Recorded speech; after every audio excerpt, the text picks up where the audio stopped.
Good morning, good afternoon, and good evening, and welcome into episode 17 of Kayfabe Kouncil, the show where we review and critique news topics and segments in the world of professional wrestling. My name is Pretty Tony, and alongside me, as always, is TF Joker. Joker, what's the crack, brother? What's going on? PT, it's been a hot minute since we spoke because, we don't actually speak between episodes. It's all just completely random. But yeah, it's been a weird couple of weeks of wrestling. It's been a weird couple of weeks leading up to what is going to be one of the busier weeks for myself. Just things, just September time. Weather's changing, we're going from summer to fall, wrestling is changing, lives are changing, kids are going back to school, things are starting to pick up. It's getting busier on all things considered. It's been a little crazy. I picked a heck of a week to pick my life up and move from basically one coast of the United States to another. And not that we can predict the future, but hot dang, did we have an interesting week this week previous. Yeah, at least you said it. Um, yeah, there's nothing really. There's nothing really other than yeah, stuff happened. Dreams were crushed. Um, lives were upturned, children and people just weeping in the streets. Uh, one or more of these things may not have happened, but uh, yeah. Last time we talked was before the weekend of pay-per-views. That is correct. Yeah. The previous episode, episode 16, was, yes, the predictions just before the big weekend. I had a lot of fun watching Clash of the Castle. Not gonna lie, it was honestly one of my I'd put it at one of my favorite pay per views, premium live events, if you want to call it that. For the last couple of years, like the crowd was electric. The matches were great. Um, and I feel like after that, everything kind of went into Bizarro world, and that's where we've stayed for maybe 2 weeks now. Yeah, it's been, as to say the least, quite interesting at the very moment. So we'll be mentioning a little bit of what's going on this past week that happened in relation to our big huge topic overall. So we'll touch on that. I know some folks reached out and like, man, I kind of want to hear what you guys think about what happened. So we will touch on that and share our thoughts for sure. And before we jump into the show proper, I want to appreciate folks being a little patient. Like I said, a quick sort of behind the scenes piece. I did move from one coast of the United States essentially to the other. So it was about 2,400 miles, roughly 3,800 kilometers. So quite a long drive, quite a long move. Just got myself kind of sorted. Will continue to get myself situated and sorted. So thank you for being patient that we didn't explicitly have an episode out last week, but yeah, we're going to be plan is to continue with the pace that we've been going, roughly episode once a week, throwing some shorts there. So appreciate everybody watching us and doing all those things, and thank you for your patience. Definitely just happy that you're now situated and that we can get back to the regularly scheduled programming. But no, thank you to 2,400 mile trip. No, no, it's like a couple of laps around excuse me, a couple of laps around Ireland here, PT. Like you trying to do to me? The country's too big. Yeah, 30 roughly 3,800 kilometers. It's yeah, it's a long drive. I'll say that. Mm, But thank you guys again, so appreciate it. All right. As a reminder, you can find us in video form, youtube.com/KayfabeKouncil, and in audio form wherever you get your podcasts from. On this week's episode, we look at John Moxley and Bryan Danielson are in the finals of the Tournament of Champions to crown the now vacant AEW World Heavyweight Championship at the upcoming Grand Slam. So coming up, The aforementioned John Moxley and Bryan Danielson winning their respective brackets, as you will say, and are now set up for the tournament finals to compete at Grand Slam at the Arthur Ashe Stadium in Queens, New York next week. Now, you're probably wondering to yourself, why, oh, why are we having a tournament of champions of sorts to now have John and Bryan face off against one another? Well, you know, before we look forward, we might have to look to the past and kind of figure out how did we get here? Now, before we can better ourselves, we have to look to what happened before so we don't repeat the sins of the past. So, how did we get here?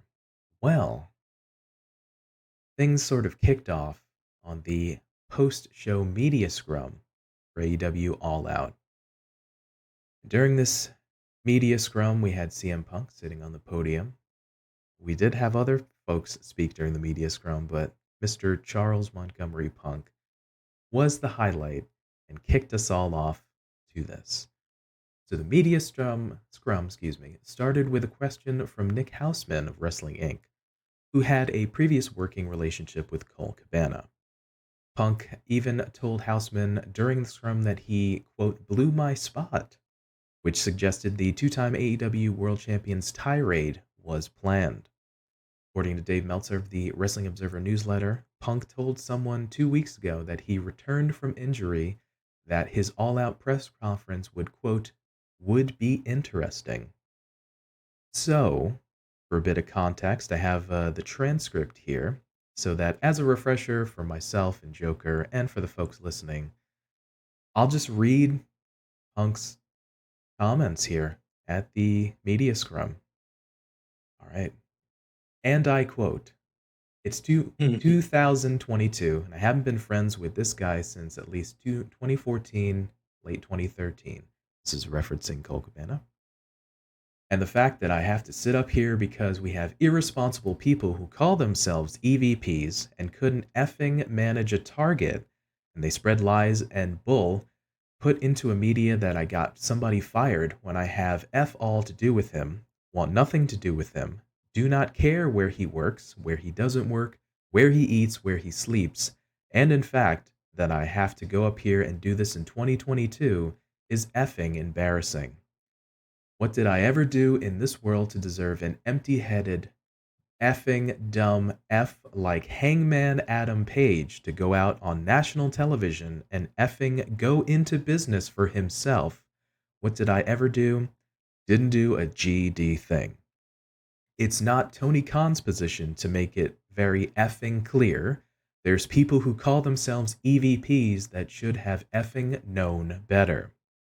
I'm trying to run an effing business, and when somebody who hasn't done a damn thing in this business jeopardizes the first $1 million house that this company has ever drawn off of my back and goes on national television and does that, it's a disgrace to this industry and it's a disgrace to this company. We're far beyond apologies. I gave him a effing chance, and it did not get handled. And you saw what I had to do, which is very regrettable, lowering myself to his effing level, but that's where we're at right now. And I will still walk up and down this hallway and say, quote, if you have an effing problem with me, take it up with me. Let's effing go. So those were Punk's statements in regards to Cole Cabana, the earlier section. He mentioned the EVPs, which of course is Nick and Matt Jackson, as well as Kenny Omega.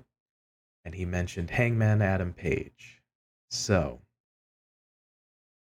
Joker, this was the piece that sort of kind of kicked off this series of events, which now we'll get into, that which ended up having now a tournament, which set up now John and Bryan for having that. But let's kick it off with your thoughts or your impressions or your reactions, however you'd like to delineate it, on the piece that kind of kicked this whole thing off, the comments from CM Punk at the media scrum.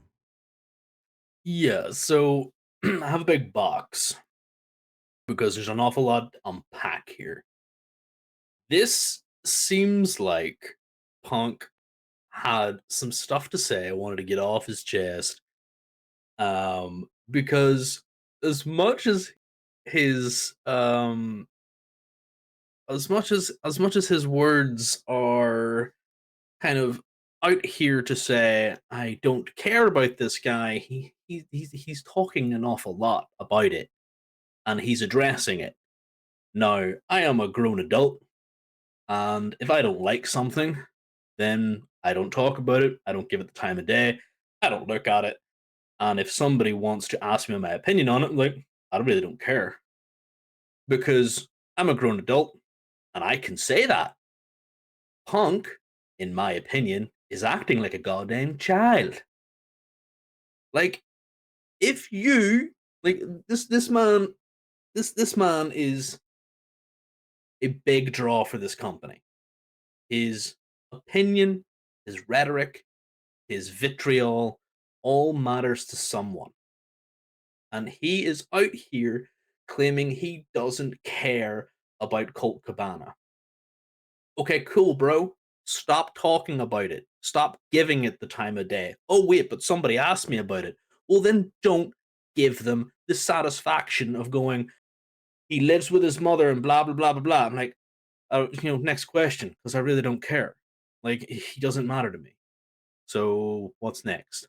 Oh, you want to talk about Hangman Adam Page? Cool. Then let's talk about like that's the way you conduct yourself as a grown adult who doesn't want to talk about things because they don't matter to you. Clearly, Colt still matters to Charles Montgomery Punk. If you wanna disagree, you can disagree, but that's me as a person able to control what I talk about, who I talk about, and what matters to me. He clearly can't. And then he goes on to talk about the EVPs not being able to manage target. Like,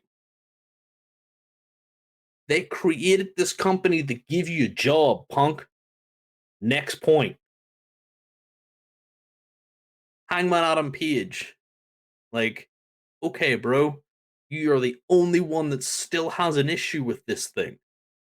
A throwaway comment that you dredged up that we got a little bit of backstory about in the being the elite segment where Page was busy eating and catering or something. That's how little they cared.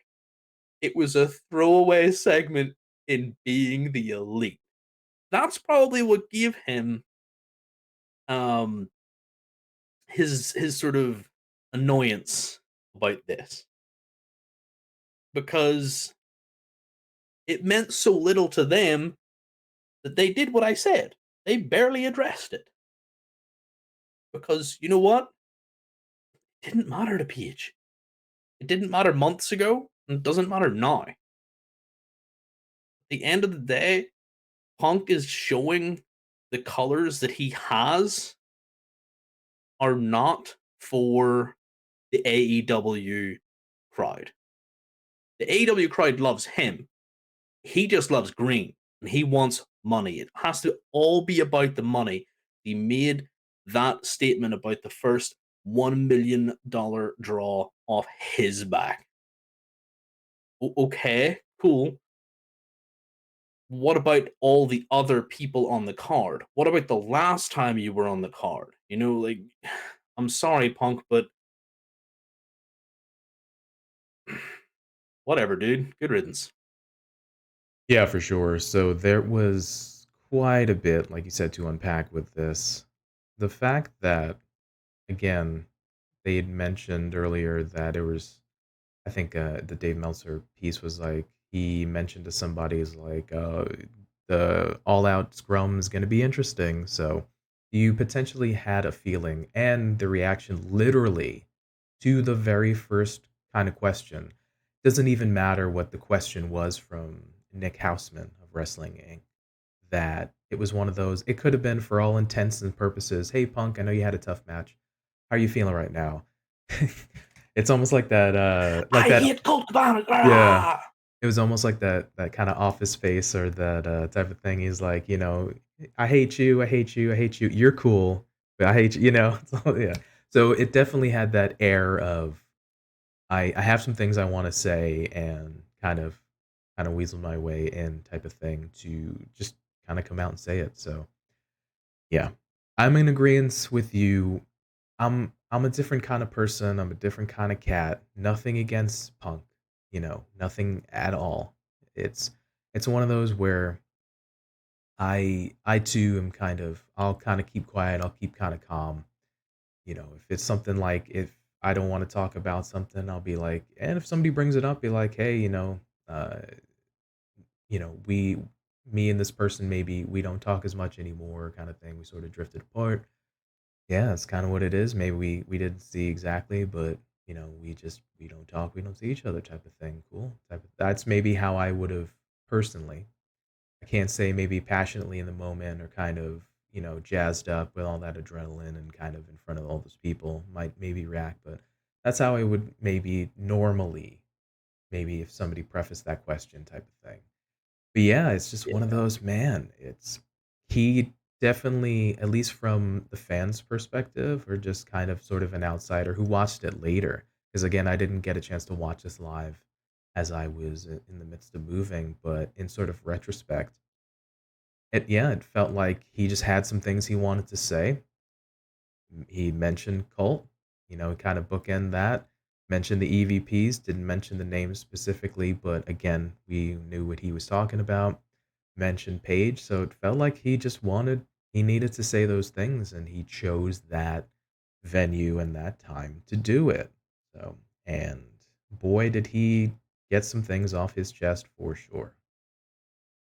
I mean, everybody is allowed to have their opinion. Everybody is allowed to state their opinion. Some people have the platform to vocalize that opinion a little bit louder than others. And Punk being the voice of the voiceless, um, really went into business for himself here and just became his own voice, where he slandered the EVPs. He slandered the people he worked with because he said he's old, he's hurt, and he works with children. Um, you know, being his age, I believe he's in his late 40s now, Mid to late 40s, yeah. mid to late 40s. Everybody's going to be younger than you there, Punk. I thought that was your whole deal. You were going in to work with the kids to put them over. You started off and, you're putting over Darby. You're talking about, Hobbs, Sand Hook. Wasn't that him? Like, yes, you work with kids because this is also a young company. Now, I don't know who that was specifically directed towards, whether or not that was again some sort of Max related drama or tension there. Um, but it was just one of those things that you see. Punk was thirsty and hungry because he was drinking brand name soda and some muffins or something.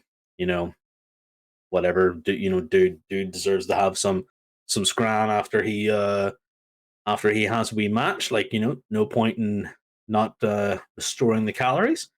But it was pretty hard to take him seriously with a mouthful of cupcake going on. I'm tired. I'm old. I'm tired. And I work with children. You're just like, you want to try that again and make me believe that you care about this question? Because I don't know. The whole thing, from my point of view, about what Punk said, doesn't matter in the grand scheme of things. And in the off chance, like, would never hear me say this because we are but tiny, and my opinion is insignificant to him. Bruh, you need to chill the hell out. Like, nobody cares about these problems as much as you. And if you think that these are the actual problems, the guy that you bring these grievances to was sitting directly to your left, nodding along like Churchill, the nodding dog. If you're from the UK, you'll get that reference. But he's just nodding along. Oh, yes. Oh, yes. And you just ignored him or didn't want to have that meeting with the boss. Like, you just spewed venom everywhere and expected everyone to dodge it. And then you're surprised when you incite this frenzy, when people take offense to it in a highly charged, adrenaline fueled environment of a pay per view. Like, people will be partying after their matches as much as they can. You know, they've still hopped up on adrenaline. Um, a lot of tensions running high. Like, yeah, of course this is going to happen. I'm surprised it's taken this long to happen. I'm not surprised CM Punk is in the middle of it, and I'm not surprised that Kenny Omega got bit by a human being. Yeah, once again, a lot to unpack. By the way, also phenomenal Churchill reference. I loved it. I got it. Nice. The so the nature of, again, the time and place to share what he shared in the manner in which he did and the timing in front of the media sitting next to Tony. There's a lot to go in there. It's one of those where he has a line towards the end of the transcription that I wrote. If you have a problem with me, just come talk to me, come see me, let's go. So one would think that if someone has, some objections or some differences or just something, to maybe hash out with him based on what he said, it could be like, hey, just, can if we can we can talk like two adults, like, listen, here's where I'm coming from, here's where you're coming from. We don't have to be the best of friends, but we can have a working relationship. We're at work, type of thing. We can have a match, we can have a program, things as such. Okay, so it would lead you to believe with that.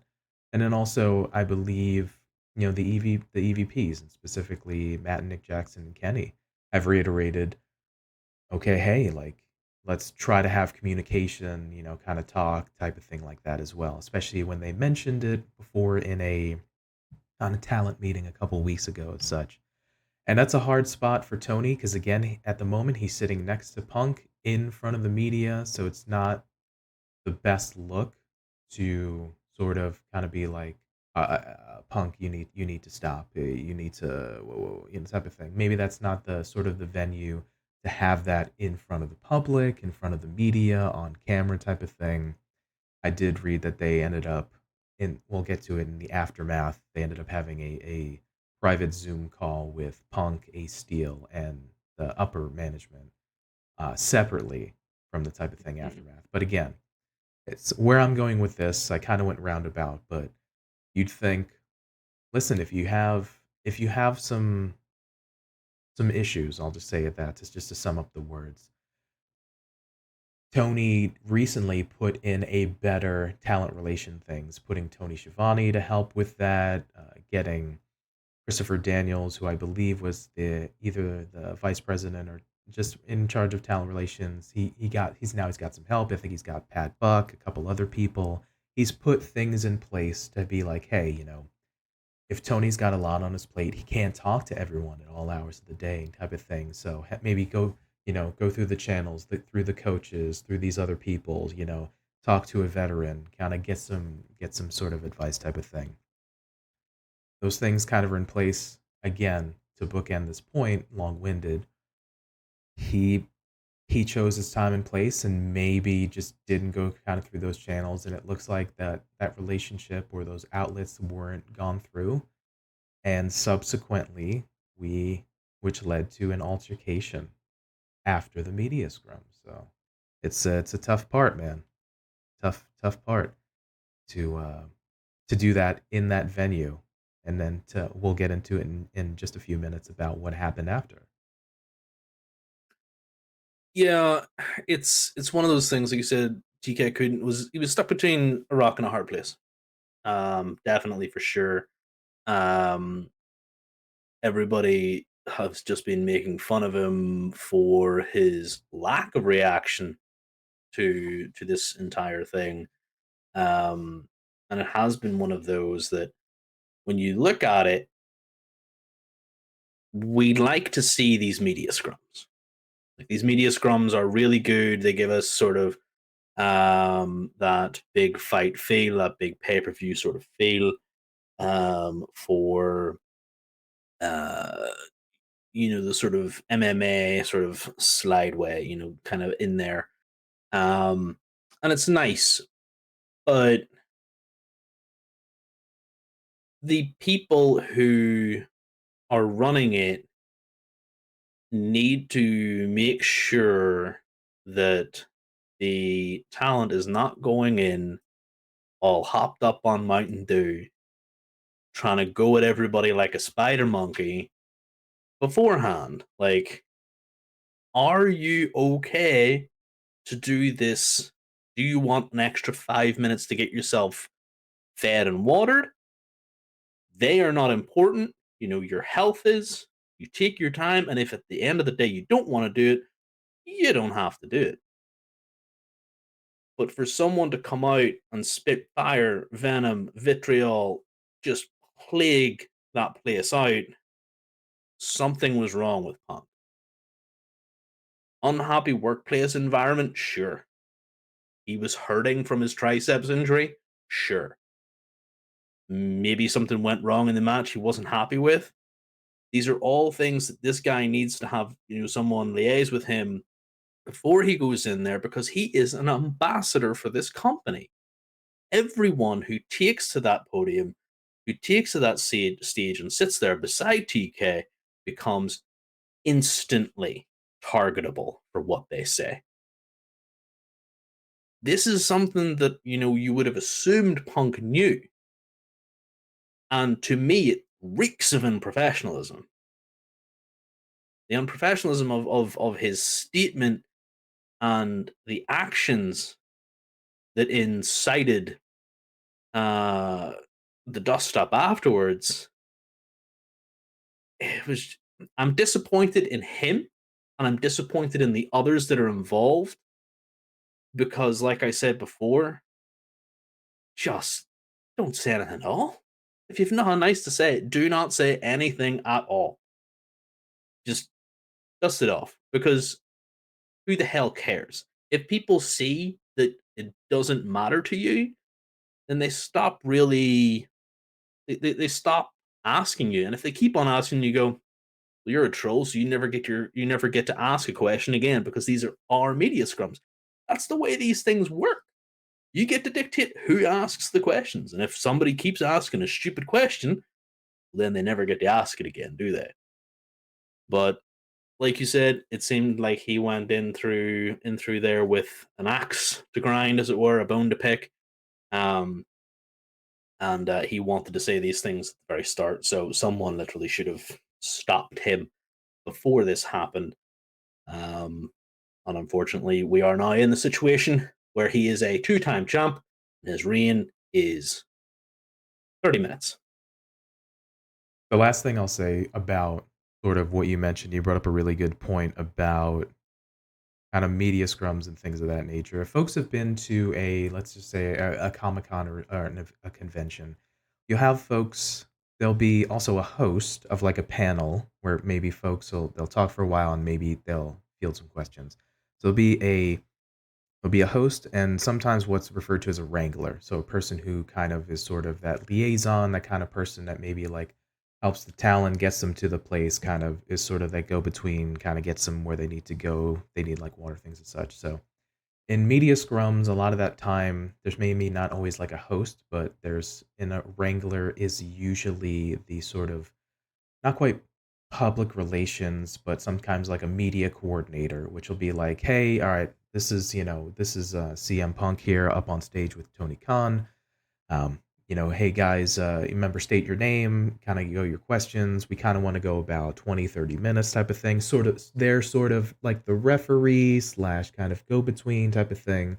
It could have been like, sort of the in between. Now, that notwithstanding, it was on the talent or the person end. Usually the wrangler be like, "Hey, we kind of have this sort of schedule type of thing. We want to get, we want to get Punk up there, we want to get Jericho, we want to get this person type of thing." They're usually the person to help kind of go between, again, make sure sort of the timings in there, all that things as such. Again, now, part of it may hopefully they have a relations person to help with that to coordinate, again, maybe having Punk give him like 10 extra minutes. Let him kind of get some food, get some thing, type of thing. Could have been the heat of the moment regardless, but it wasn't from the media's end because it was first question out of the gate. Whatever the question was, it doesn't even matter at this point, prompted this piece. So again, maybe it could have been handled better on sort of the back end to be like, you know what? Maybe we'll have you, Punk. Maybe we'll have you towards the end of the scrum because you had the last match.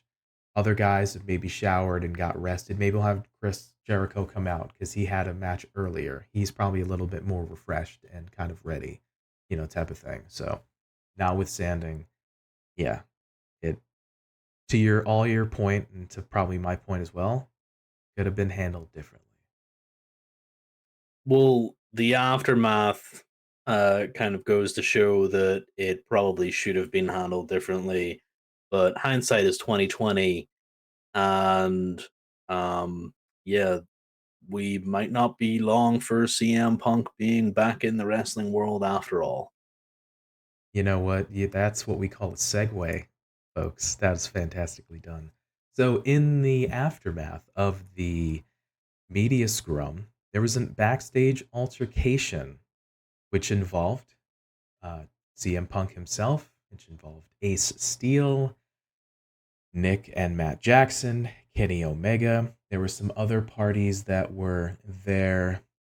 The chief legal officer, Megan, was also apparently in the vicinity, may have saw some things.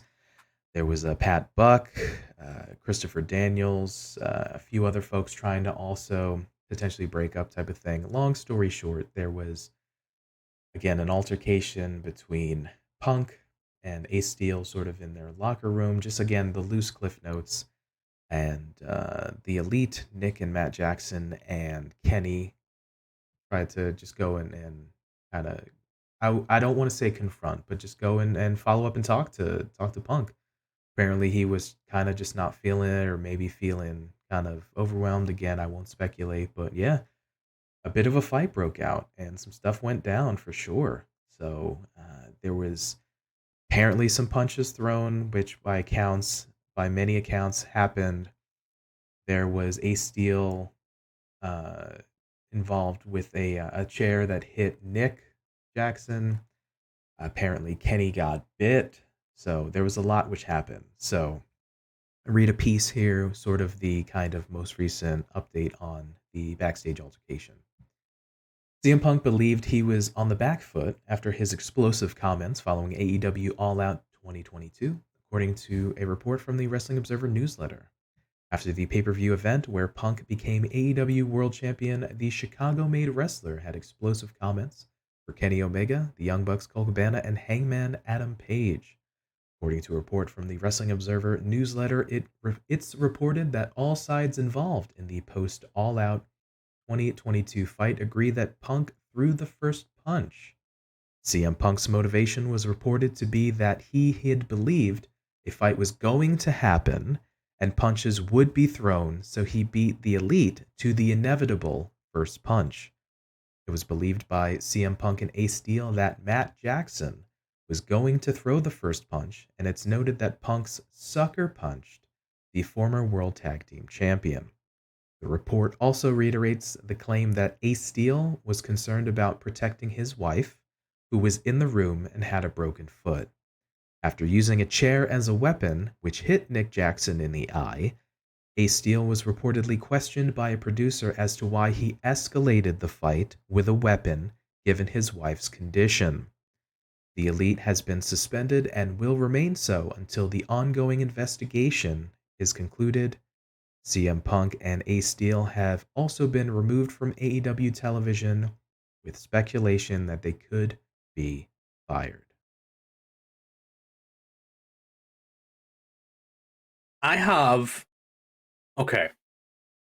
I have very little to say about this because I do not want to address uh the childlike behavior and say that, who was in the right, who was in the wrong, because that's not for me to decide.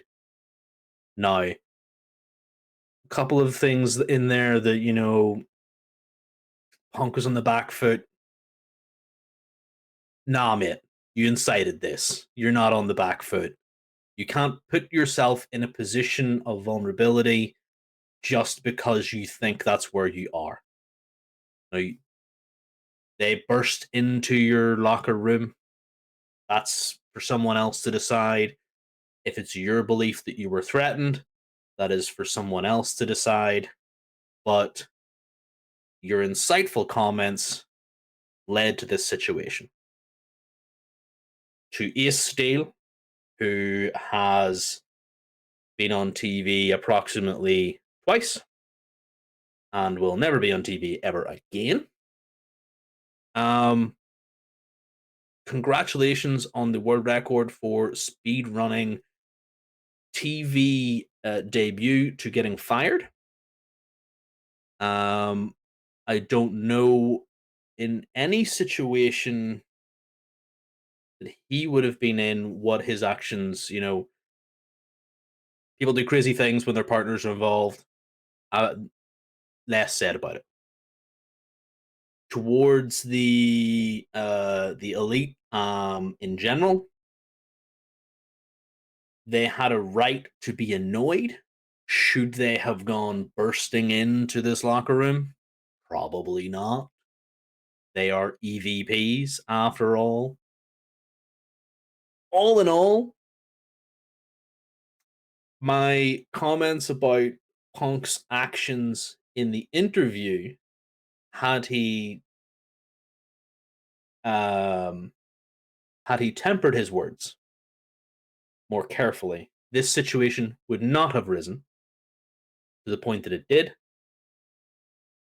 I want to have concrete evidence as to who did what, why this happened, before I can say anything. Because otherwise, you're just all a bunch of children, and they have disappointed me because we had a couple of really good matches. Um, the the trios champions were just freshly minted. Everybody was loving the fact that Kenny Omega was back. Um, the Bucks were in a position of title holders again, ready to put over whoever it may be. And Punk was on his way to starting the fall of Punk. Fall being the season, not the autumn. Whatever you want to. So all in all, stupid. I am in agreement with you. It's not about I'm choosing one side or another. It's one of those where it's just like it was a it was a long pay-per-view all out, but had some fun matches, had some good moments. Again, you mentioned the finale of the tournament for the Trios Championship literally just won the titles. Had Punk win in his hometown, literally just won the title. Sparked by the again comments made in the media scrum. Had this altercation. Again, it's not for me to say, this person's in the right, this person's the wrong, somewhere in the middle. Again, I think a lot of adrenaline was going, a lot of emotions were going clearly, some reactions to things that were said. The things escalated, and if things escalated, for sure. Could either side have handled things differently 100%. He's like you said, hindsight's 2020, and we could said all these coulda, woulda, shouldas. That notwithstanding, we vacated because of this. Again, we haven't the altercation, folks were suspended, folks are off TV. We vacated the World Heavyweight Championship. We vacated the trios titles. We just got Kenny back. He's been back maybe 3 weeks worth of television. He's off now, suspended, along with Matt and Nick, for an indeterminate amount of time until this investigation gets sorted. So we miss out on having Kenny for a bit. Miss out on having the Bucks.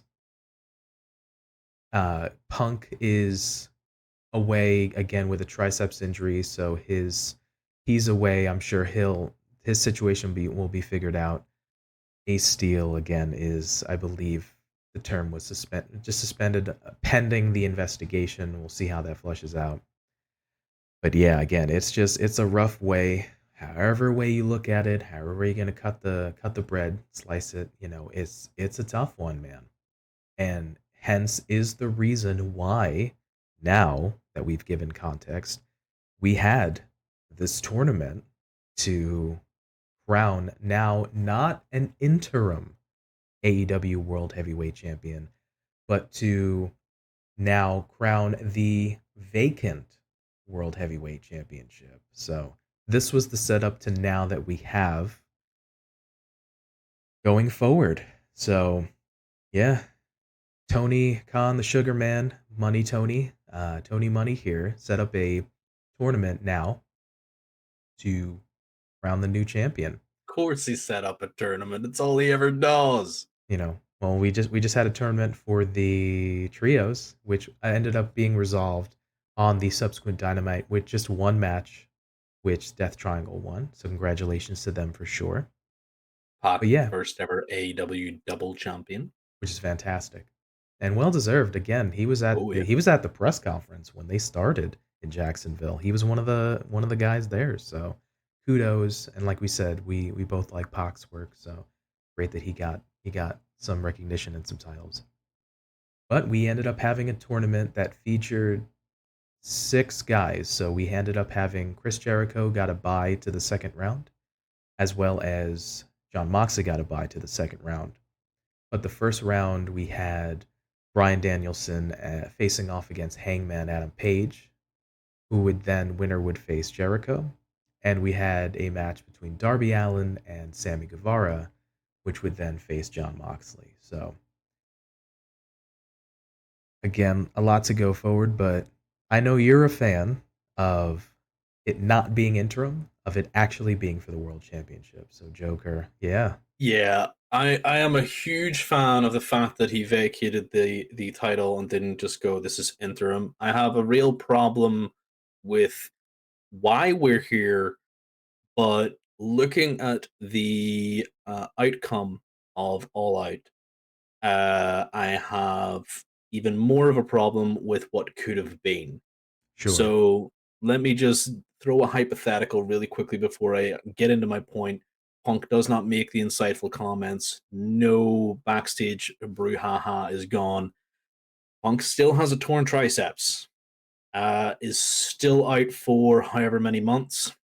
I believe 8. I'm not 100% sure. In and around there it was reported. So TK, the Sugar Man, vacated nothing before. He gave us the interim title and put it on John Moxley after a tournament. So I would have had the real problem that we would have done this all over again. CM Punk beats Hangman Adam Page, breaks his foot, comes back a few months later and loses to the interim champion only to win in his hometown. I reckon that they would have probably given Punk the hometown pop after this triceps injury as well, in which he probably would have won the title back, interim this, interim that. So Joker here is super happy that we are removing this interim from the AEW title, at least this title anyway, and we're running a tournament to discern who's going to be the champ. And I like the competitors. I think that the competitors here have all proven that they were easily going to be worthy of these shots. Um, one of the sides of the bracket was probably more heavily weighted than the other because you could kind of tell who was going to win in the on one side of the bracket, whereas the other side you were like, I'm just interested in this match.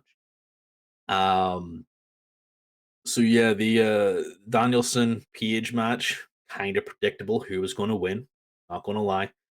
And the Guevara Allen match was going to be a good match. Was on Rampage. It doesn't matter who wins there because whoever wins loses to John Moxley. Like it's simple as like I don't think anybody could say that Guevara or Allen would win over Moxley at this point and go to the finals because if they did, I'm just a cynic here, but neither of them would have beaten Jericho or Danielson. Neither of them. I'm a big fan of adding doubt into matches, where you can have all of these matches be for whatever you want, but if there is no slim piece of doubt, then there's no intrigue for me. So for the Chris Jericho Danielson match, there was doubt. Both sides could win, both sides have reason to. The Daniel Garcia custody battle raged on. Who would take custody of this young man? Who would be his mentor going forward? Whereas John Moxley is John Moxley, and he was going to steamroll whoever came in his path out of the two pillars of AEW. Um, that's just the way I saw it, because let's face it, there was only going to be three individuals you were interested in this tournament, and it's Jericho, Danielson, and Moxley. I do give it credit. I like the fact that the spread, the combatants were in there. I do like having Mox in there because he showed, especially this year, that he helped, especially with the interim and the uncertain nature with Punk being away. He held it down. He was showing up. He was fighting damn near every week. Having Chris is always a stalwart. He can have a good match. I think that was good. Good to have him in there. The Danielson and Hangman match was really really fun and really really awesome. So I really really enjoyed that. The Sammy and Darby match was just a fun match. Again, we kind of knew they were eventually whoever was going to win was going to lose to Moxley. We kind of figured that, but still one heck of a match. But the showcase of Danielson beating Hangman, and then we set up the sort of rematch of Danielson and Jericho, which again happened on this past week's episode of Dynamite. Just a fun match. I think it went the guts of like 20 plus minutes or so. Hmm. And then now we can get to the ultimate topic of which we were going for this week. We saw Danielson prevail, and now we have, ooh, what a matchup. We have the rematch, Moxley Danielson 2, and man, his lordship, William Regal. Either way you slice it, having another world champion in the ranks of the Blackpool Combat Club. So, man, that's just going to be just another ripper of a match for sure. Yeah, yeah. This is going to be one of those things that the first match was great. The second match is going to be better. Like you said, Moxley being in this tournament has been uh, a huge credit to AEW, because this man has been given the ball. He didn't want the ball, he wasn't expecting the ball, but the ball was given to him. And he has ran with it, and he has done great things with it. And he has scored some amazing points with fans all over the country, all over the world. He has shown since his comeback fighting his personal demons, that he, not that he couldn't be trusted, but that he can be trusted to essentially carry any load. Like he can carry any load. Whereas maybe there was a couple of guys you'd be like, oh yeah, no, he'd be really good. But there's always John Moxley. Like he can have your brutal, visceral matches with the big guys, and he can make the smaller guys shine. Bring in some people from the independents, and he can have really good matches with them too. He works, he works, he works. Sure, we make a bit of fun of him for gigging here and there, but yeah, I feel like that's maybe he's taking that on the chin. I haven't seen him walk to the ring and start bleeding recently, so maybe he's okay. Um, and after All Out, he was supposed to have like a 6 week vacation. So the fact this man has, such an understanding wife in Renee Paquette that she's like, no, I understand. I'm not happy about it. You know, I'm putting words in her mouth. She's probably not happy about the fact that she doesn't have her husband back quite yet. But whenever he gets through this championship to the other side, he will have his 6 weeks of rest, relaxation, and dealing with his wife and child. You were in my brain, you mystical being you. I was just about to retort with, man, what a year John has had. Again, early in the year, it took away some time to kind of work on himself and do that. Comes back, is having some matches, gets put in this interim title situation, has a just a fun, decent match with uh, Tanahashi, holding it down. Again, is on TV pretty much every week. He's fighting veterans, he's fighting young guys. He's just all around. Konosuke, he had that match with them, which was fun. Again, he just had the match with Sammy very recently, again, to now move up type of thing. Ended up losing the title again to Punk it all out. Workhorse, dependable, puts him back in that situation. Now it's him and this is not a knock on Bryan Danielson. Absolute guy's been having solid matches this whole year as well. But you can have these two sort of workhorses, kind of dependable guys that like regardless, I think folks are gonna be okay with either guy winning, type of thing, which is not a bad thing. However this flushes out. So yeah, potential AEW kind of workhorse sort of MVP. He's been a stalwart, John, and just again, kudos to him. Just being thrown into all these kinds of situations and just rolling with it, and definitely, like you said, and he mentioned in a promo, he got the ball. He may not have wanted the ball at that specific time, but you know what?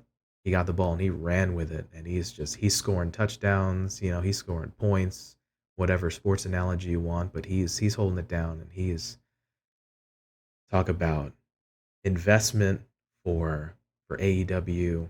Uh, Again, you don't hear murmurings with John. Kind of backstage, whispering about, you don't hear talk about him. He's just like, yeah, guy comes in, puts in work, works with veterans, works with young kids. Again, you don't hear about him being complicated or kind of things like that. He just wants to come in and wrestle and put in that work, and he's been rewarded with all these opportunities type of thing. So yeah, kudos to him. And and Bryan again, another just amazing competitor, has been having great matches. So leading in now that this is the final of the Tournament of Champions, it's going to be another amazing matchup. Yeah, it's both of these guys. To my earlier point, both of these guys seem like the kind of guy that will just tell you to shut the hell up. If they don't want to talk about it, they don't want to talk about it, and that's why I feel like they both have that sort of no nonsense about them. They don't invite any issues. Um, they don't suffer fools easily, at least from the small interactions that you see with them, because they are very private guys, pretty much. Um, and their first match was brutal. I loved the fact that whenever Danielson came in, he had that heel run, and the whole story of them getting together was Moxie was like, "I don't team with anybody unless I've bled with, you know." Okay, cool. And then at the very end, we have Lord William Regal making his AEW debut on the formation of the Blackpool Country Club. Sorry, Combat Club. Um, it's just one of those things that last night we had a promo from Claudio Castagnoli, and he was stating about, there will be the AW champion will be in the Blackpool Combat Club, and I kind of added on in my own mind again, because let's face it, Moxley was the AEW champ before, um, and it's just one of those things. Iron sharpens iron. They always like to use that.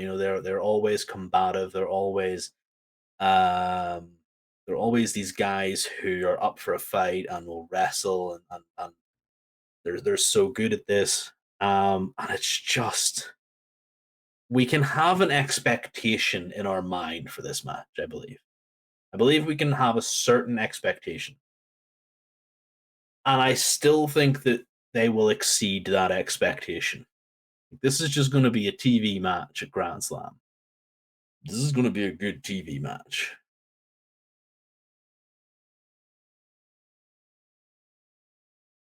I can't say anything more than that, and it's gonna be a phenomenal TV match. I mean, the fact that we're giving away this for free, and this is not in addition to this match, which is going to be phenomenal, like you said, they're loading up this card.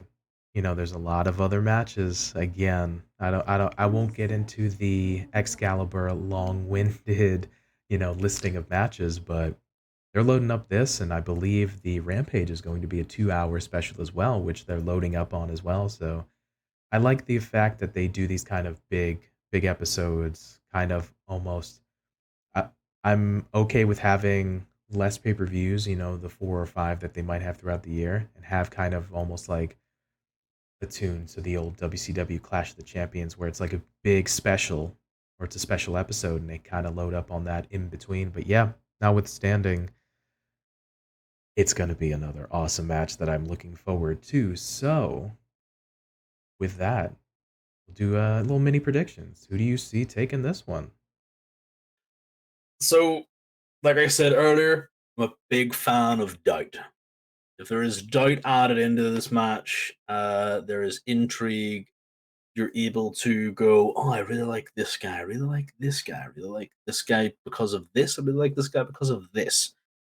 Um, and outward circumstances are what add in that doubt. Like, that guy cannot win this title because that guy won't win this title because it's, I'll give you a perfectly good example. Logan Paul is challenging Roman Reigns for the UWU titles.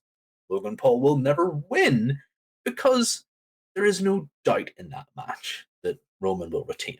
He's just a bigger star for the WWE than Logan Paul. That is the level of doubt that you have to have. You have to believe that this is going to happen. So, where am I going with this? John Moxley needs to have his holiday. Now, you might not think that that's like a huge deal. Like, oh yeah, this man can just take the break. He has been running AEW off his back the entire summer. He deserves a break, and he should get that break. And because of that, instead of making him an three-time three-time AEW title holder, they should give Danielson the first title hold the first title. Yeah, his first title reign. There we go. I could almost get the words out. His first title reign in AEW, but have a return match down the line because this is Moxley Danielson 2. We need a Moxley Danielson 3 at some point. So you're going with That might be good. no worries. So you're going with Bryan Danielson to win. I am indeed. I am going to tend to agree with you. I feel like ultimately Bryan's going to win this match. I think all things considered, you mentioned again John just being a workhorse, potential wrestler of the year for AEW right there. Definitely in the contendership. Easily. Definitely, top 3 if anything. But yeah, he's in for there, holding it down. Again, we talked about him getting the ball and running with it and scoring. So definitely a dependable workhorse. Bryan's been showing that he can just again have good matches with it as well. So I feel like the notion of Bryan getting the first run with the belt in an intense matchup, which would then allow John a little bit of a rest, as appreciation. And this is not to be like, not to say that we don't want to give you the title for a third time, but we appreciate you. We want to have Bryan get his time to sort of shine and kind of see what he can do with this company and with this in that spotlight in that spot, so to speak. But then we can also give you the rest and appreciation for what you've done for us for this portion of the year. So I 100%. feel so I feel like I'm gonna also lean towards Bryan getting his first reign as AEW champion. So we are both in agreement. Yeah. It's definitely not a knock on Moxley. Like I don't feel like if Moxley was to win, I would be overjoyed as well. I would be surprised. And I would want him to have a little bit of a lighter schedule after his win, just because, he deserves that time because, he did all this work for AEW. He deserves some flowers here. He deserves the recognition. People need to see that you don't need to have John Moxley there. There are other people who are capable of doing that. And I think a really, really good thing is that we have Bryan Danielson here. There's already ready-made sort of history with Chris Jericho. We could have Chris Jericho challenge him for the AW title, even though he's challenging Claudio Castagnoli for the Ring of Honor World title. He could challenge for the AW title afterwards. He loves to mess with Bryan. Um, there's so many little things like we could have him just showcasing it against other talent that come through in absolute bangers. If it wasn't for the suspension, I would love to see um a Danielson Omega match again. Like, come on, how good would that be? There's just so many other cool stuff that we can see with Danielson, and I feel like it would be a good change of pace to have a technical wrestler uh, champion as opposed to our brawling champion that we had in Moxley. I think you hit the nail on the head there. We have fresh matchups. The last thing that you want to do is have your product or your champion or your sort of title contention or your title picture be stale. That's not a knock on another company, but again, you want it to feel invigorated and you want it to feel fresh, you want it to feel good. And I think with the potential of Danielson having the title, you get a little bit different feel, different sets of opponents, different fighting for the stakes now that are elevated, and I think it's going to be good overall. So I do like the notion of having Danielson as champion for sure. Yeah, it's going to be interesting to see what way they go with it as well. whether or not he remains part of the BCC or what happens with Master Garcia as well. So I'm really looking forward to this match. It's going to be a great match. The outcome, come what may, is going to be great. And yeah, the less said about the lead up to this match, the better. So those were our thoughts on the all out fallout of what happened, which eventually led us to the tournament, which now we have John and Bryan in the finals to fight for the vacant, not interim, AEW World Championship at Grand Slam. So let us know what your thoughts on this entire situation and if you're looking forward to this matchup coming up at Grand Slam down in the comments below or on Twitter and Instagram. All right, coming up to quick hits. So, once again, for some of the newer listeners, quick hits are little segments that happen throughout the week that we really enjoyed, or that sort of pop the boy segments that got us to smile, that got us to really enjoy these little pieces that we may not have got an opportunity to cover full fledged in the show proper. So, I'll go ahead and start us off this week. I actually have two from this week. The first one here comes from AEW Dynamite. It's a backstage segment with Alex Marvez. And he's talking about the upcoming Hook and Action Bronson teaming up at the Grand Slam event this coming week in the Big Apple in New York City. And of course, New York is known for its pizza, as he introduces pro wrestling's premier pizza maker, Luigi Primo. So we see Luigi come into frame, twirling his dough, and just being amazing. But unfortunately, he gets Pearl Harbored from the front with a big boot from Ethan Page, who goes on to subsequently challenge Danhausen in the same said promo. So I was filled with emotion. I had this great swell of emotion. Yay, it's Luigi! Let's go! Ah.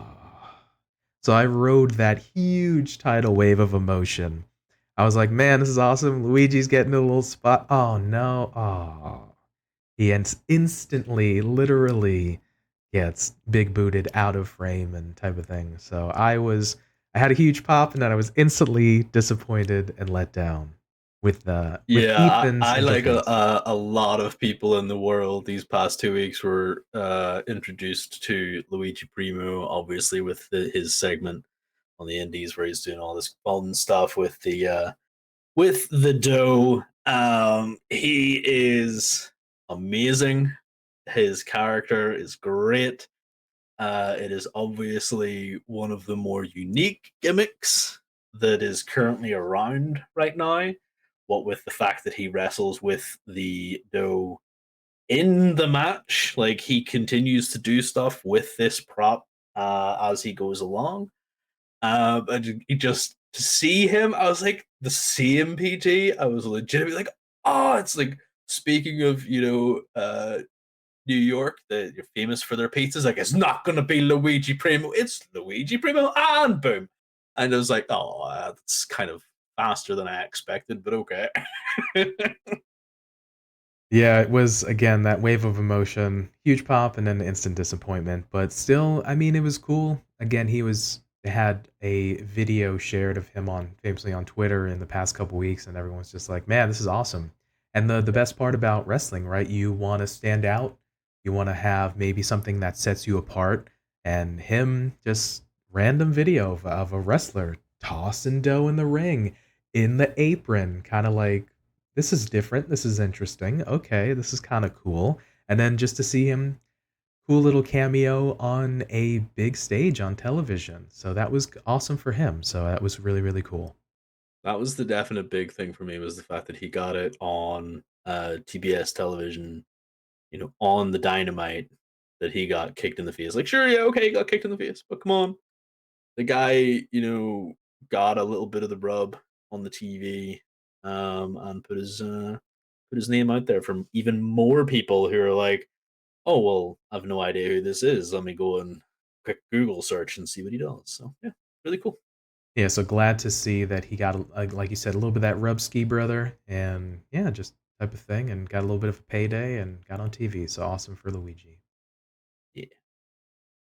And my second quick hit also comes from AEW Dynamite and Rampage, and this is actually referencing a sign in the crowd that you can see during Powerhouse Hobbs post-match promo that you got to see during Bryan and Chris's match at the end of Dynamite, but then also in the last match of Rampage itself, was featured on the hard cam side, sign that says Johnny fears the overdrive.